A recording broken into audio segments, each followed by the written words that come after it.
大家好，歡迎收睇兩邊走走。上星期大家睇過去完台灣再嚟英國尋求庇護嘅 Natalie 嘅故事。過往一般只係需要等6個月嘅審批程序，經歷幾番折騰嘅佢已經等咗1年，仲未見到曙光。唔少觀眾都有留言為佢打氣。過去呢3年幾以嚟，好似 Natalie 咁嚟英國申請庇護嘅香港人有大約300幾個。內政部本身審批呢一類庇護申請，一般要睇好多因素，包括評估申請人可能會面對嘅風險。而對申請人嚟講，要捱過等待審批嘅日子一啲都唔容易。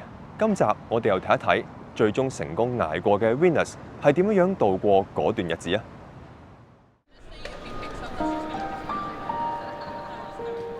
由呢度開始，又翻嚟呢個最初所有嘢開始嘅地方。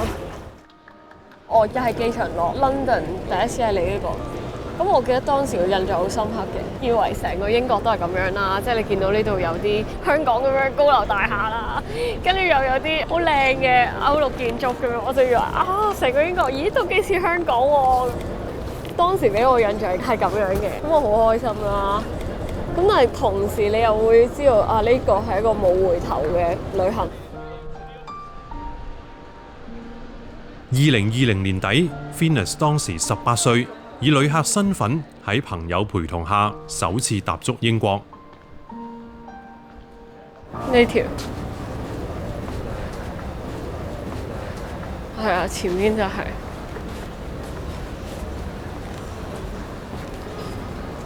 記得好窄嘅啫道門，我又係咁樣拖住一個大篋咁樣啦。係啊，就係差唔多咁大，好長好 steep 嘅一條，好斜啊，就好窄嘅，同埋一個人過就嗰啲樓梯，就咁樣抬上去。佢係反修例運動其中一名前線抗爭者，當時眼見身邊嘅朋友陸續被捕，情急之下佢匆忙離開香港，連喺內地做嘢嘅爸爸都唔知道。哇，好複雜㗎喎個心情。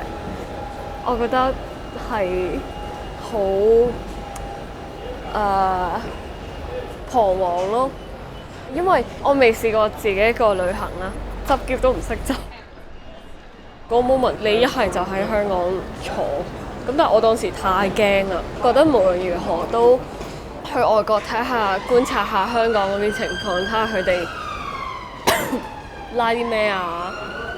各種先啦，咁所以其實你根本冇得諗咁遠。就呢啲啫。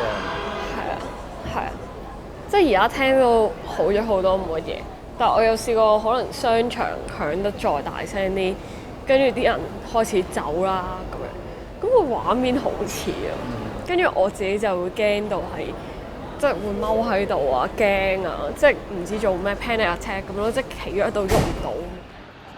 佢嚟咗英國之後，香港嘅家人收到警方通知，要求佢協助調查，被指涉及煽動分裂國家政權罪以及串謀發表煽動文字罪，又凍結佢戶口。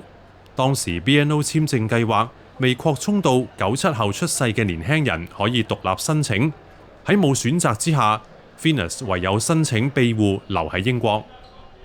其實冇概念㗎，對於咩 asylum 啊 refugee， 即係你睇報紙先會睇到，即係好多人坐喺隻艇度啊，跟住然後瞓難民營啊，又或者你會睇報紙見到香港有黃台仰佢哋。我本身亦都唔係 high profile，又係一啲政黨背景嘅人嚟㗎嘛，會唔會我唔批啊，留唔到喺度啊？咁當時好多呢啲恐懼嘅，同埋你會覺得呢樣嘢距離香港好遙遠咯。因為本身你睇報紙睇到歐洲嘅難民，好多時都係啲中東啊戰亂國家咁，但係香港本身同呢啲地方係差距好遠㗎嘛。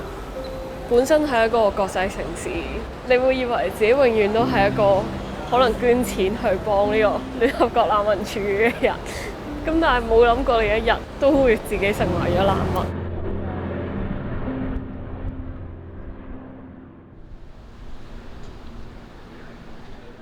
真係好耐冇翻嚟，好長話題一個地方，人生都唔會再住一次難民營。入住過旅館、家長屋，甚至投靠過喺英國嘅中學同學。Venus 嚟咗英國大半年後，入住內政部為難民提供棲身嘅難民酒店，仲喺裏面認識咗同樣嚟自香港、同樣係18歲嘅 Ivan。入邊就係有種咁樣嘅恐怖咯，入邊間房係冇時鐘噶嘛，你係天光擘大又係四面牆，跟住瞓翻起身，跟住又係嗰四面牆咁樣。咁我哋同埋都冇乜錢啦，就減少出街啦。冇乜錢嘅，其實好冇冇錢，係因為佢就係俾8磅一個禮拜我哋生活，仲要嗰啲錢佢好限定，入咗有一張特別卡。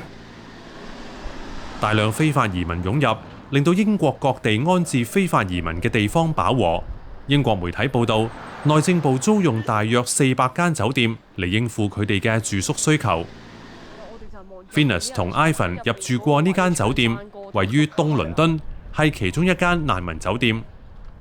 你本身唔係應該住4樓，然之後搬咗上5樓咯？5樓我搬過一次，因為本身就好多唔同嘅性騷擾發生啦，所以我將全部女性 relocate 晒上5樓之後就係。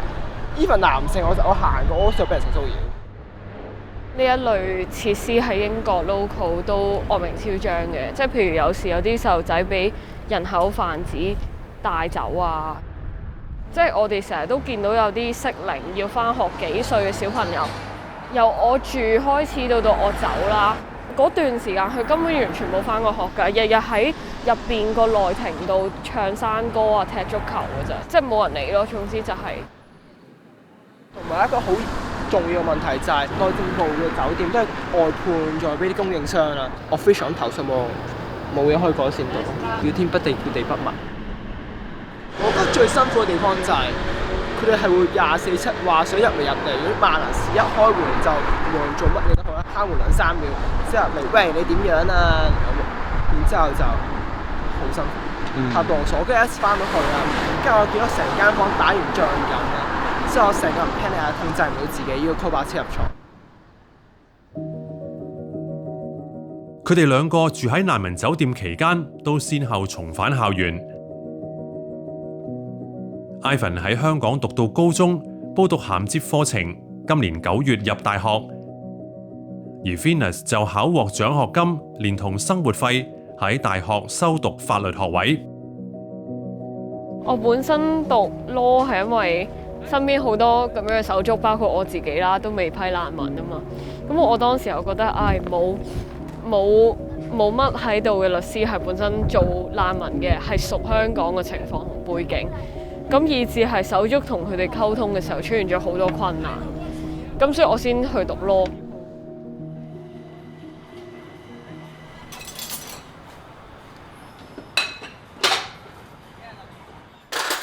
佢喺2021年嘅9月，以等待審批庇護嘅身份重返大學。舊年聖誕節前夕，終於獲批難民資格。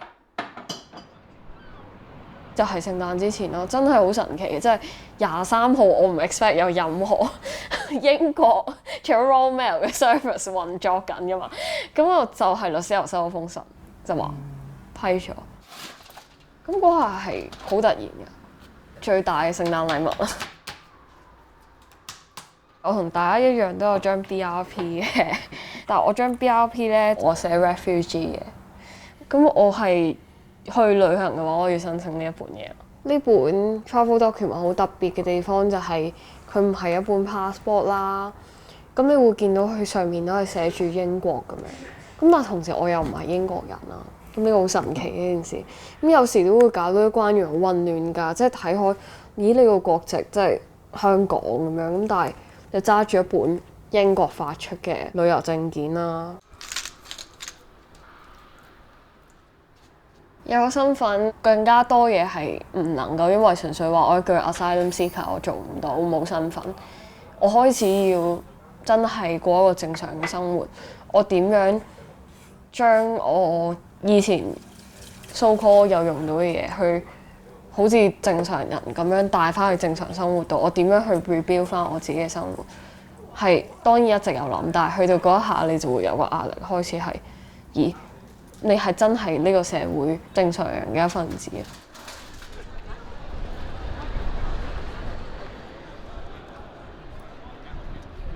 Venus 今年9月升讀大學3年級，課餘會關心英國難民議題，又係英國嘅香港抗爭組織成員，更加加入咗英國國會跨黨派小組，以香港人嘅身份倡議英國國會議員關注香港事務，包括國安法實施、新聞自由等議題。佢亦都因此成為香港親建制媒體批評嘅對象。鬧我勾結外國勢力唔少得啦，又話煽暴黑手啊，話我哋黎智英指派啊。咁但係其實大家都話，其實香港後生仔出嚟有邊一個你會係真係黎智英指派，或者黎智英話你出嚟我就出嚟啊咁樣。我會係一個想用自己有一門專業或者技能，可以繼續一邊融入一邊貢獻到香港人。我從來唔覺得海外嘅香港人同本地嘅香港人係分開，即係 even 香港做唔到嘢，我哋海外嘗試努力去做，去幫翻香港咯。呢個亦都係我哋目標，因為我最終嘅目標就係想翻到香港。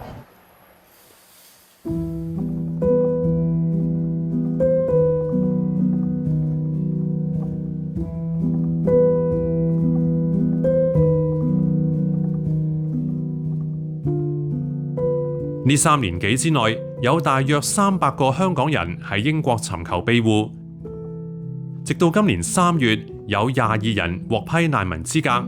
Venus 同 Ivan 係其中2位，佢哋今年21歲。呢度又好似香港，又唔係好似香港，唔同，始終唔同。我前一排有個朋友咧問我啊，如果你翻香港1日咧，會做啲咩啊？之後出嚟搭佢去葵港掃街，之後我諗下唔係喎，我想翻屋企瞓覺多啲喎。由細到大，我都有段時間喺城門河邊，即係雖然嗰條河好臭，但係即係泰晤士河都冇香港嗰條城門河嗰種感覺，冇嗰啲街坊情。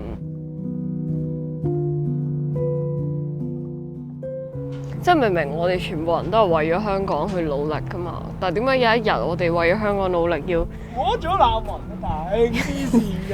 要連自己屋企都返唔到嘅咧？